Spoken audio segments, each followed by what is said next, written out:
epic, terrifying beast, hold fast!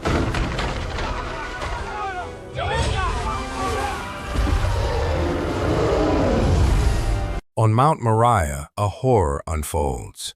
A temple rising, the most ambitious structure any king of Israel ever dared to conceive. It climbs from the bedrock wall by colossal wall. But listen, there is no sound. No hammer, no iron striking limestone. No metal touches cedar. The scriptures tell us, and it has baffled scholars for millennia, that no iron tool was heard. Imagine it.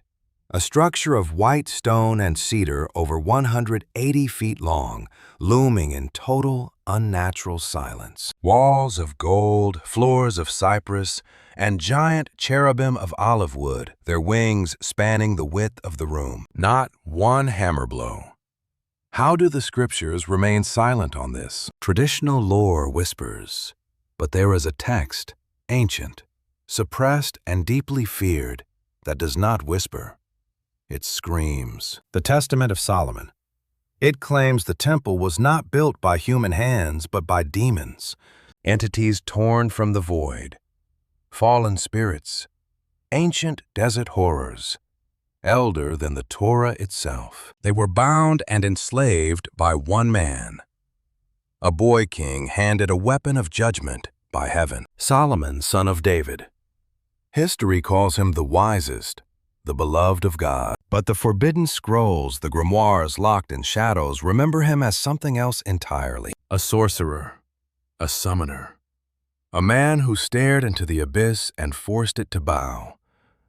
This is not the Sunday school version. This is the darkness the church tried to bury and rabbis sealed away for centuries. The version preserved in the shadows of history. This is the story of how a king searched for 72 friends in the pit of creation and found them waiting in the darkest corners of hell. To understand what Solomon became, you must look at what he was. A boy, disturbingly young for a throne, soaked in blood. Between 12 and 20 years old, he inherited a kingdom built by his father David, the giant killer, the warrior poet who united the tribes by sheer force and bronze-clad violence. A man who tore Jerusalem from the Jebusites and claimed it as his eternal capital. Yet David was forbidden to build the house of God, the temple, the home for the Ark of the Covenant. The blood on his hands disqualified him. That task fell to his heir, not the rebel Absalom, not the prince Adonijah. It fell to Solomon, the quiet thinker, Bathsheba's boy. His name Shlomo means peace. He was born for the calm his father never knew. But peace would not come easily. It would come at a terrible price. The Testament of Solomon, a text likely born in the early centuries of the Common Era, speaks of a deeper, older dread. The construction began in misery. Solomon gathered the finest artisans, and King Hiram sent cedar logs from Tyre. Quarries tore into the hills, and tens of thousands of laborers were chained to the work in brutal rotating shifts, a system of forced labor so crushing it would later shatter the kingdom itself. But among the laborers, there was one boy Solomon favored, a child, an apprentice builder. The text is clear the king loved this child, and something was killing him. Every evening as the sun died behind the hills, the boy began to waste away. His life was being drained not by hunger or disease, but by something that fed in the twilight. The Testament describes the entity with chilling precision. It did not steal from the boy, it devoured him. It fed on his right thumb, a detail that has haunted scholars for centuries, a mark of psychic vampirism. Others see it as a literal blood drinking, the thumb being a site of accessible veins. The Talmud speaks of the Shadim and the Lilin creatures that prowl the liminal space between dusk and dawn. The boy withered pale and broken until in his final desperation he went to Solomon. The king was devastated. Solomon, who knew the secrets of every beast, bird, and tree, was helpless. So he did what his father did when the darkness grew too vast and the world too hostile. He prayed, And the result is the most terrifying scene in all of Scripture. The Archangel Michael appeared, the commander of the heavenly host, who guards Israel and cast down Satan himself. Michael stood before the king and offered a weapon, a ring. Not gold, not silver, but a seal, a signet, carved with the pentalpha, the mark of the seal, the five-pointed star. Medieval grimoires would later call it the Seal of Solomon, a hexagram of two interlocking triangles. But in the beginning it was simpler. Pure authority forged into a band meant for a human finger. Michael spoke, and his words in the Testament are chilling. You and I should look at this closely. Take this ring, Solomon, son of David, a gift sent from the Most High. Use it to lock up every demon, male or female. Command them to build Jerusalem. Read that again. Let it sink in. God didn't provide armies or blueprints. He provided a weapon to enslave the forces of darkness and turned demons into laborers. These implications are haunting. For millennia, scholars have struggled with this because this isn't just about construction. This is about a terrifying cosmic authority. A mortal man granted power over the unseen world. Solomon accepted the ring, but his first act wasn't conquest or pride. It was a test of love. He gave the ring to a young boy. Go, he commanded. Throw this at the demon. The boy obeyed.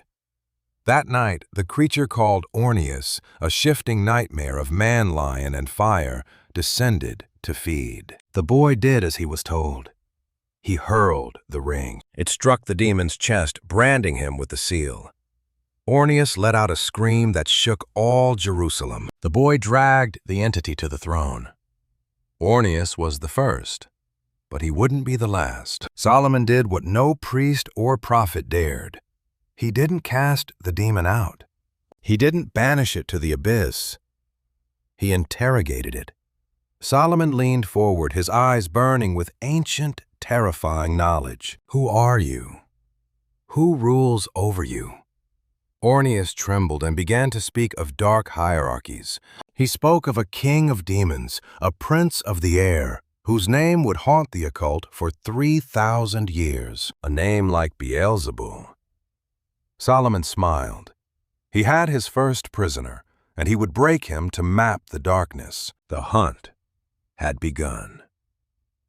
What Solomon learned from Orneus changed the nature of his reign forever. The first demon hadn't just surrendered to the divine seal he had broken. He revealed a map of the invisible world, an infernal bureaucracy as structured as any earthly kingdom. Solomon, the wisest of men, realized exactly what he was looking at. This was a government of shadows, and like any government, it could be infiltrated, dismantled, and conquered. The Testament of Solomon reads like a cold, clinical interrogation transcript. It is methodical.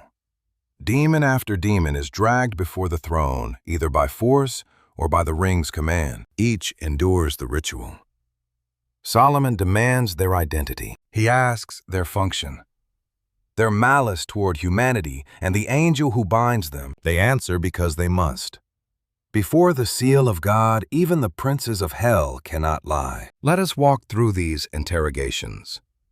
They are among the most disturbing passages in ancient literature. After Orneus came Beelzebul, not the New Testament's fly lord, but a far older terror. His name means Lord of the High Place, a title of twisted majesty. The Testament identifies him as the Prince of Demons, the highest fallen angel still active on earth. He rules the spirits trapped between the earth and the firmament, and Solomon summoned him. Unlike Orneus, Beelzebul arrived with arrogance, raging and threatening the king. But when the seal touched his flesh, he screamed. And then he talked. He exposed the entire demonic structure, naming the ruling spirits and their dark functions. He detailed their weaknesses and the stars that govern their wicked power. He confessed to the spirits that cause disease, destroy marriages, and drive nations to war. He spoke of the whispers that interrupt the prayers of the faithful, Solomon wrote it all down. Scholars note that the text functions as a manual of demonology, written long before the grimoires of the Middle Ages. It is an ancient catalogue of hell. Let us look at some of the 72. Onoskelis appeared as a woman of haunting beauty, yet she possessed the legs of a mule. She told the king she was born from an echo, a voice in a lonely place. She lived in caves, perverting the hearts of men. To strangle the sleeping and lead travelers off cliffs, that was her path. But Solomon bound her to spin flax for the temple day and night. She was Asmodeus, king of demons, the destroyer of marriages.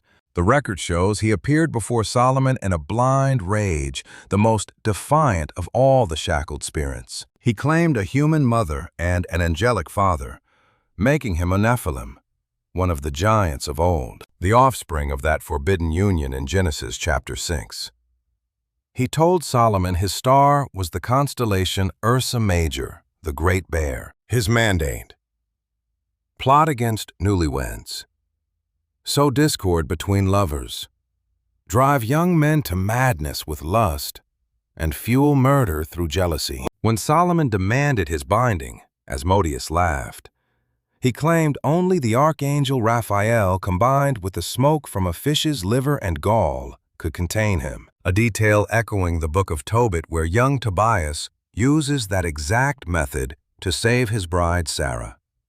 The demon had already slaughtered 7 of her husbands on their wedding nights.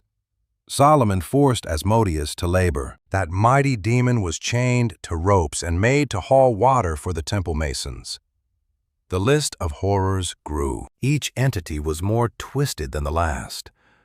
The 7 sisters spirits who called themselves the Pleiades after the star cluster. They confessed to Solomon that they haunted the dark, causing throat infections, rotting flesh, and trances, what you might identify today as epileptic seizures. Then came Tetrax, demon of the whirlwind. He boasted of setting fields ablaze in summer, wrecking ships and hurling stones through the sky. Solomon forced him to hurl those same stones to the heights of the temple, turning his destructive rage into a construction crane. Then the headless entity named Murder. It whispered, "I am called Murder because I devour heads, but I crave one to call my own." Solomon bound it to a furnace. Envy, strife, discord, deception, power, error. Each demon was a personification, each entity a function, each name a weapon, because the secret was the names. Across the ancient world, Mesopotamia, Egypt, Canaan, Israel, to know a true name was to hold total command. This was no metaphor. It was an ontological reality. A name was essence. A name was identity. When God gave Adam the authority to name the beasts in Eden, he was granting dominion. When God revealed his own name to Moses at the burning bush, the Tetragrammaton, he entered into a covenant of terrifying intimacy. Solomon grasped this truth. Every interrogation was a war. Every name extracted was a new chain forged. By the time he finished, he had shackled 72 of the most powerful entities in the demonic hierarchy. 72. That number was never an accident. In Jewish mysticism, 72 names of God derive from Exodus 14. There are 72 nations listed in Genesis 10. The Sanhedrin court held 72 elders. It signifies totality, completeness, universal rule. Solomon hadn't just caught rogue spirits. He had conquered the entire infernal government, every prince, governor, and power. Through their enslaved labor, the impossible became reality. The first temple rose in 7 years, 180 feet long, 90 feet wide, 54 feet high. Walls lined with cedar carved with gourds, flowers, and palms. Floors gleaming with gold. The Holy of Holies, where God's presence would dwell, was a perfect cube, 30 feet in every direction, overlaid with 600 talents of gold. No hammer rang. No chisel bit into stone. No iron was heard. The workers were not human, and the king commanding them was no longer just a man. He had become something the world had never seen and would never see again. A mortal wielding the authority of angels. A man who stared into the abyss, called it by name, and forced it to carry his stones. But as every ancient text warns, as every story of forbidden power screams, the abyss does not forget. It does not forgive. It is endlessly, hungrily patient. Word spread. In the ancient world, news traveled the incense roads from southern Arabia up through the Negev and into the hill country of Judah. Merchants carried it. Sailors whispered it in the ports of the Red Sea. Diplomats murmured it in the courts of Egypt, Tyre, and Babylon. There was a king in Jerusalem, a young king, and the tales about him broke the boundaries of belief. They said he spoke to animals, that the birds acted as his scouts. They said he understood the language of ants, commanded the winds, and sat upon a throne that moved on its own, carried by spirits. They said he knew the names of things that had no names in any human tongue. And they said he was building a temple that defied the very laws of nature. Among those who heard these reports was a monarch of equal ambition and far greater skepticism. She ruled the southern tip of the Arabian Peninsula, a land the Hebrews called Sheba, the Arabs called Saba. Archaeology has confirmed it as one of the wealthiest civilizations of the ancient world. The Queen of Sheba. Her existence remains one of the most debated questions in history. The Bible mentions her in 1 Kings and 2 Chronicles. The Quran references her in the chapter of the ants. Ethiopian tradition makes her the central figure in their founding myth. Archaeology, while cautious, has not dismissed her. The kingdom of Saba was real. Devastatingly real. Excavations in modern Yemen have uncovered a civilization of staggering sophistication. The Great Dam of Merib, one of the ancient world's wonders, irrigated over 25,000 acres of desert. It fed a population of 50,000 people in one of the harshest landscapes on Earth. The Sabaeans controlled the incense trade. The Great Dam of Merib stood as a defiant marvel, forcing water across 25,000 acres of blistering, desolate desert. It sustained 50,000 souls amidst a hellish landscape. Those Sabaeans held the incense trade in a suffocating grip, frankincense and myrrh. In the ancient world, these resins were worth more than anything except gold. Harvested from the boswellia and commiphora trees of southern Arabia and the Horn of Africa, they fueled every temple, every funeral, and every throne from Rome to Persepolis. The Sabaeans sat on a monopoly worth billions today. So when the Bible describes the Queen of Sheba arriving in Jerusalem with camels piled high with spices, gold, and precious stones, 120 talents of gold, roughly 42 tons. This isn't some fairy tale. This is cold, hard geopolitical reality. This is what a state visit from the ruler of the incense empire actually looked like. But she didn't come to pay tribute. She came to challenge him. The Book of Kings says she arrived to test him with hard questions. The Hebrew word is hidot. Riddles, enigmas, puzzles.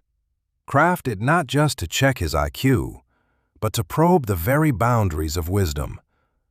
The Talmud dives deep into this. The Midrash and the Targum Sheni list her specific riddles, though scholars still fight over which are original and which were added later.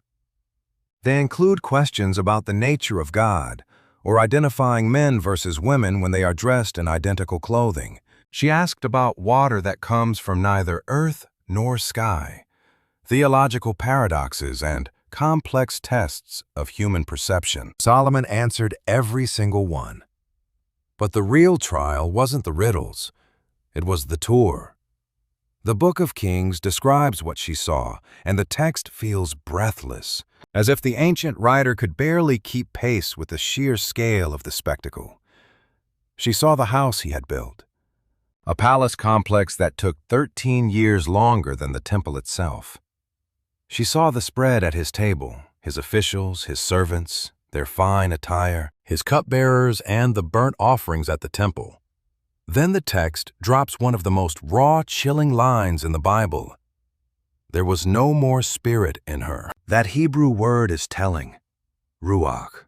It means breath, wind, spirit, the very life force inside a person. The Queen of Sheba, ruler of an incense empire, a woman who owned the world, looked at Solomon's creation and felt the air leave her lungs. The rumors back home were true, she admitted, but I had to see it.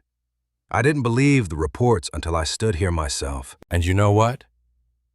Not even half was told to me.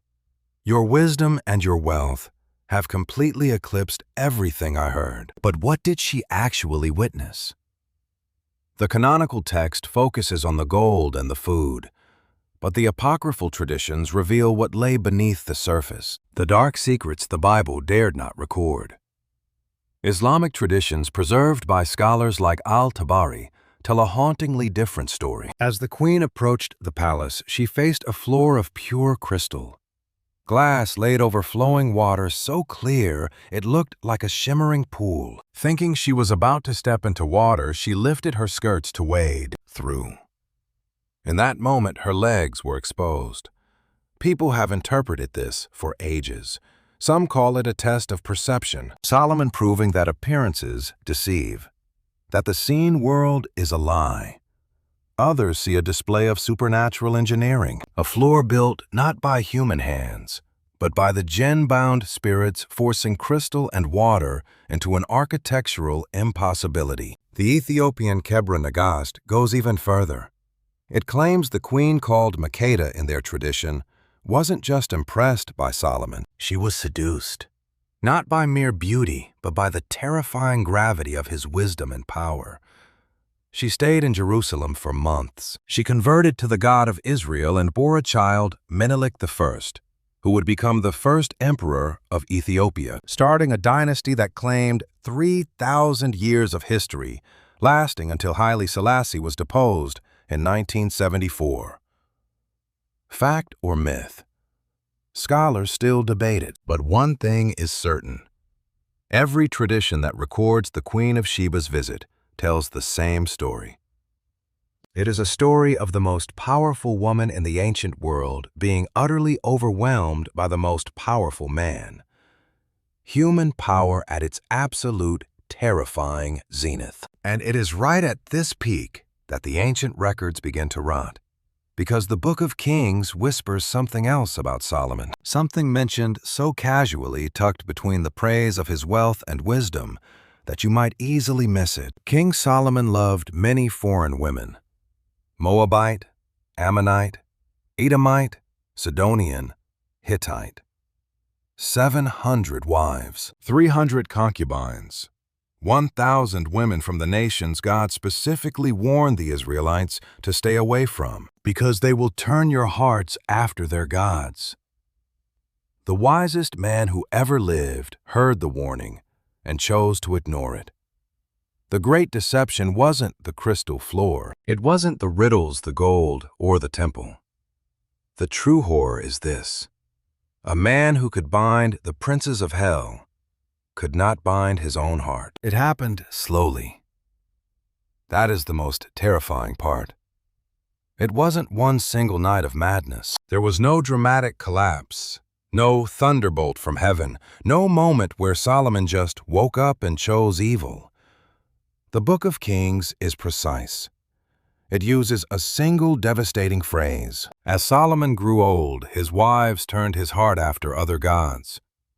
As he grew old, not as a young man blinded by power, not when his ring blazed and the demons trembled, but later, in the quiet, lonely years, when the temple was finished, the quarries were silent, and the 72 were sealed away with nothing left to conquer. That is when the rot set in. To understand Solomon's fall, you have to realize what these women really brought with them. This wasn't just multiculturalism. This wasn't some harmless exchange of customs between a king and his guests. Each one of these women was a diplomatic emissary for her nation's gods. Marriage alliances in the ancient world were religious pacts. When Solomon married the daughter of Pharaoh, by securing that alliance, he didn't just invite Egypt in, he opened a portal to their entire pantheon. When those Sidonian women entered his house, they brought Baal and Astarte with them. His marriage to Ammonite women was a direct invitation to Milcom, the horror we know as Molech. That name alone reeks of the ancient abyss. Figures like Diodorus Siculus and Plutarch and Tertullian recorded the cult of Molech in terms that chill the blood, tales that modern archaeology now confirms as grim reality. This cult, and we must speak with absolute clarity, here was defined by the slaughter of children. The Hebrew term is Molech, and while scholars like George Hyder and John Day endlessly debate whether it denotes a god or a specific sacrificial rite, the biblical verdict is terrifyingly clear. Leviticus 18 screams a prohibition. Do not offer your children to Molech. The Hebrew phrase, leha'avir, literally means to pass through, a euphemism for feeding a child to the flames. Excavations at Carthage, that Phoenician outpost in North Africa, unearthed the Tophet, a grisly precinct filled with thousands of urns containing the charred remains of the innocent. Inscriptions on the stele explicitly label these as Molech sacrifices. While some academics desperately argue these were merely cremations of children who died of natural causes, the sheer, staggering scale of the Tophet matches the ancient warnings perfectly, proving that ritual child sacrifice was a dark staple of the Canaanite world. And there Solomon raised a high place for it on the Mount of Olives, staring directly across the Kidron Valley into the heart of the Lord's temple. Feel the crushing weight of that geography, the horror of it. The temple built to house the living God, constructed by the labor of chained demons, bankrolled by the riches of a global empire, and consecrated by a man who had looked upon archangels, stood on Mount Moriah. And right across the divide visible from the temple's own eastern windows, Solomon built altars to Astarte, the Sidonian queen of heaven, a fertility demon whose worship demanded ritual prostitution. He built a high place for Chemosh, the Moabite war god, a bloodthirsty abomination. And consider the terror of 2 Kings 3, where King Mesha sacrificed his own heir on the city walls. Solomon built a shrine for Molech the devourer, the furnace god, the bronze-bellied idol that consumed the children of Ammon. The man holding the ring of heaven now burned incense to the gods of the abyss. The man who once chained Asmodeus now knelt beside the priestesses of Astarte. The man who forced demons to speak their names now whispered the names of foreign gods in wretched prayer. The testament of Solomon marks his fall with bone-chilling clarity. A Jebusite wife asked for a small offering to her gods. Just a tiny gesture. 5 grasshoppers burned to the gods Raphan and Molech. Solomon hesitated, but she pushed harder. Finally, to keep the peace, to satisfy the woman in his bed, he crumbled, and the glory of God vanished from him. As the text confesses, my spirit was darkened, and I became a laughingstock to the idols and the demons. The spiritual gravity of this is suffocating. The man who had been God's viceroy over the spirit realm had become their pathetic puppet. Those 72 he had bound, they were laughing. The entities he had forced to haul stone and twist iron ropes, they were laughing. The abyss had waited, and the abyss had won. God's judgment recorded in 1 Kings 11 was the absolute dismantling of Solomon's legacy. Not instantly. God spared him for David's sake. But the sentence was sealed, because you have broken my covenant. I will tear the kingdom from you and give it to your servant. And so it shattered. Solomon died around 931 BC. His son Rehoboam, a foolish, arrogant man, took the throne and ignited a civil war. 10 northern tribes defected to Jeroboam, a former court official. The United Kingdom of Israel. David's triumph and Solomon's inheritance was ripped apart like a dry shroud. It was broken forever. But the horror didn't end with Solomon's death. In many ways, it was only beginning, as his legacy, the shackled demons, the signet ring, the transcripts of their forced confessions became the bedrock of a Western occult tradition that crawls unbroken from the ancient world into our own living rooms. Medieval grimoires like the Key of Solomon, the Lemegeton, and the Sworn Book of Honorius all claim his authority. They don't frame themselves as dark magic, but as righteous manuals to command demons just as Solomon supposedly did. The most infamous is the Ars Goetia, the first book of the Lesser Key of Solomon. Compiled in the 17th century, it lists 72 demons, each with a rank, king, duke, prince, marquis, count, president, each with a seal, a sigil required to summon and bind them, each with a terrifying description of their form and power. 72. The same hierarchy, the same false claim of Solomonic authority. Scholars like Owen Davies, historian of magic, and Joseph Peterson, editor of these dark texts, have tracked the lineage directly. The Ars Goetia is the descendant, twisted and filtered through centuries of Christian demonology, Islamic jinn lore, and Renaissance ritual of the rot that began in the Testament of Solomon. The names morphed. Orius became Orius. Beelzebub became Baal. Asmodeus kept his name across 3,000 years, but the system remained. It endures the terrifying, damnable lie that a mortal can, with the right names and the right authority, command the powers of hell. Names like Modus may fade across 3 millennia, yet the nightmare remains. The terrifying truth endures that with forbidden authority and ancient whispered names, a mortal can command the powers of hell itself. That ancient rot never died. It thrives. The Golden Dawn Crowley's vile invocations, the thirst for forbidden power, persists. From modern chaos magic to hidden online grimoires, every occult shop in the West peddles Solomon's corrupted key. Look closely. They are all desperately clawing through the ages, reaching for a young king in Jerusalem, holding a burning ring and demanding the darkness reveal itself. Solomon hunted 72 spirits. He chained them with heavenly fire, forcing them to construct the holiest temple ever known before he bowed down and burned incense to their demonic masters. The wisest man to ever walk the earth left a temple destined for Nebuchadnezzar's fire in 582 BC. A kingdom shattered before his body was even cold. He left us a legacy of wisdom and scripture, yes, but also a shadow legacy, rotting in grimoires and manuals of the abyss. In the end, he became a warning. The same grim message every sacred text, every ancient tradition, and every myth screams at us. Power without a leash is a prison. Wisdom without humility is just madness.